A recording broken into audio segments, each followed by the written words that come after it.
ರಾಶಿಗೂ ಒಂದೊಂದು ಕ್ರಿಸ್ಟಲ್ ಅಂತ ಇರುತ್ತಾ, ಅಥವಾ ಅವರವರ ಒಂದು ಜನ್ಮ ಜಾತಕ ಕುಂಡಲಿಯನ್ನ ನೋಡಿ ಕ್ರಿಸ್ಟಲ್ ನ ಸಜೆಸ್ಟ್ ಮಾಡುವಂತದ್ದ ಅಂತ? ನಾವು ಹೇಳ್ತೀವಿ, ನಾನು ಯಾವಾಗಲೂ ಹೇಳ್ತಾ ಇದ್ದೆ, ಕ್ರಿಸ್ಟಲ್ಗಳನ್ನ ನಾವು ಚಾಯ್ಸ್ ಮಾಡಲ್ಲ, ಕ್ರಿಸ್ಟಲ್ಸೇ ನಮ್ಮನ್ನು ಚಾಯ್ಸ್ ಮಾಡುತ್ತೆ ಅನ್ನೋಂಥ ಒಂದು ಮಾತಿದೆ.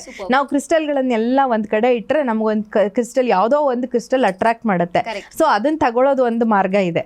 ಸೊ ನಮಗೆ ನಮ್ಮನ್ನ ಚಾಯ್ಸ್ ಮಾಡುತ್ತೆ ಕ್ರಿಸ್ಟಲ್. ಸೊ ಅದನ್ನು ನಾವು ಎತ್ಕೊಳ್ಳೋದು ಅದೊಂದು ಮಾರ್ಗ ಇದೆ. ಅದನ್ನು ಬಿಟ್ಟರೆ ನಿಮ್ಮ ರಾಶಿ ಪ್ರಕಾರ ನಿಮ್ಮ ಒಂದು ಜಾತಕವನ್ನು ನೋಡಿ ಕೂಡ ನಾವು ಕೊಡೋದಕ್ಕೆ ಅವಕಾಶ ಇರುತ್ತೆ. ಅದನ್ನು ಬಿಟ್ಟರೆ ನಿಮ್ಮ ಪ್ರಾಬ್ಲಮ್ ಬೇಸ್ಡ್ ಆಗಿ ನಾನು ಕಸ್ಟಮೈಸ್ ಮಾಡಿ ಕೊಡ್ತೀನಿ. ನಿಮ್ಗೀಗ ಹಣಕಾಸಿನ ಸಮಸ್ಯೆ ಇರುತ್ತೆ, ಸಾರಿ ನಿಮಗಲ್ಲ, ಯಾರಿಗೋ ಒಬ್ಬರಿಗೆ ಹಣಕಾಸಿನ ಸಮಸ್ಯೆ ಇರುತ್ತೆ ಅಂತ ಅನ್ಕೊಳ್ಳಿ.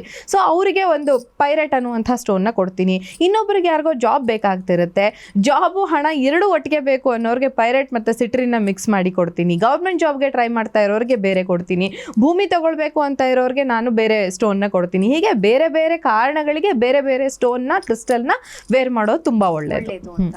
ಇನ್ನು ಈ ಕ್ರಿಸ್ಟಲ್ ನ ತಗೊಳ್ಳುವಾಗ, ಅಂದ್ರೆ ಪರ್ಚೇಸ್ ಮಾಡುವಾಗಲಿ ಅಥವಾ ಅದನ್ನ ತಗೊಳ್ಳುವಾಗ ಯಾವ ಒಂದು ಅಂದ್ರೆ ಲೈಕ್ ಹೆಂಗ್ ಗೊತ್ತಾಗುತ್ತೆ ಇದು ಒರಿಜಿನಲ್ ಅಥವಾ ಡೂಪ್ಲಿಕೇಟಾ, ಹೆಂಗ್ ಕಂಡುಹಿಡಿಯೋಕೆ ಸಾಧ್ಯ? ತುಂಬಾ ಡೂಪ್ಲಿಕೇಟ್, ತುಂಬಾ ಇದು ನಡೀತಾ ಇದೆ ಮಾರ್ಕೆಟ್ ಅಲ್ಲಿ. ಎಲ್ಲಾರು ಕ್ರಿಸ್ಟಲ್ಗಳನ್ನ ಕೊಡುವಂತವ್ರೆ, ಸ್ವಲ್ಪ ಸರ್ಟಿಫೈಡ್ ಆಗಿರುವಂತದ್ದು ಒಳ್ಳೆ ಬ್ರ್ಯಾಂಡ್ಗಳಿಂದ ನೀವು ಇದು ಪರ್ಚೇಸ್ ಮಾಡಬಹುದು. ಅಥವಾ ಒಳ್ಳೆಯ ಒಂದು ನಂಬಿಕಸ್ಥರಿಂದ ಪರ್ಚೇಸ್ ಮಾಡೋದು, ನಿಮಗೆ ಗೊತ್ತಿರೋರ್ ಬಳಿ ಪರ್ಚೇಸ್ ಮಾಡೋದು, ಈ ತರದನ್ನ ಮಾಡಿದ್ರೆ ನಿಮಗೆ ಬೆಟರ್ ಆಗುತ್ತೆ ಅಂತ ಅನ್ಸುತ್ತೆ. ಕ್ರಿಸ್ಟಲ್ಗಳಲ್ಲಿ ತುಂಬಾ ಮೋಸ ನಡೀತಾ ಇದೆ. ಅದರಲ್ಲೂ ಬೇರೆ ಬೇರೆ ವೆರೈಟಿಗಳಿದೆ. ಗ್ಲಾಸ್ ಒಂದು ಮಣಿಗಳನ್ನ ತಂದು, ಬೀಡ್ಸ್ನ ತಂದು ಅದಕ್ಕೆ ಕಲರ್ ಹಾಕಿ ಕೊಡ್ತಾ ಇದ್ದಾರೆ. ಅದನ್ನ ನೋಡಿದ ತಕ್ಷಣ ಗೊತ್ತಾಗೋಗ್ಬಿಡುತ್ತೆ, ಅದ್ರ ವೆಯ್ಟ್ ನೋಡಿದ್ರೆ ಗೊತ್ತಾಗುತ್ತೆ. ನಮಗೆ ಅದು ಎಕ್ಸ್ಪೀರಿಯನ್ಸ್ ಇದೆ, ಹಂಗಾಗಿ ಗೊತ್ತಾಗುತ್ತೆ. ಕಾಮನ್ ಮ್ಯಾನಿಗೆ ಅದಷ್ಟು ಗೊತ್ತಾಗಲ್ಲ. ಸೊ ಹಾಗಾಗಿ ಜನರು ತುಂಬಾ ಮೋಸ ಹೋಗ್ತಾ ಇದ್ದಾರೆ.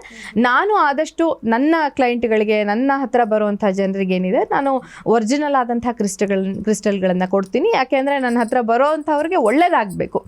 ಅವ್ರು ಬಂದ್ರೆ ನಾವೇನೋ ಒಂದು ಸಜೆಸ್ಟ್ ಮಾಡಿದ್ದೀವಿ ಅಂದ್ರೆ ಅವ್ರಿಗೆ ಅದರಿಂದ ಖಂಡಿತ ಒಳ್ಳೇದಾಗಬೇಕು ಅನ್ನೋ ದೃಷ್ಟಿಯಿಂದ ನಾವು ಇದನ್ನ ಹೇಳ್ಬೋದು.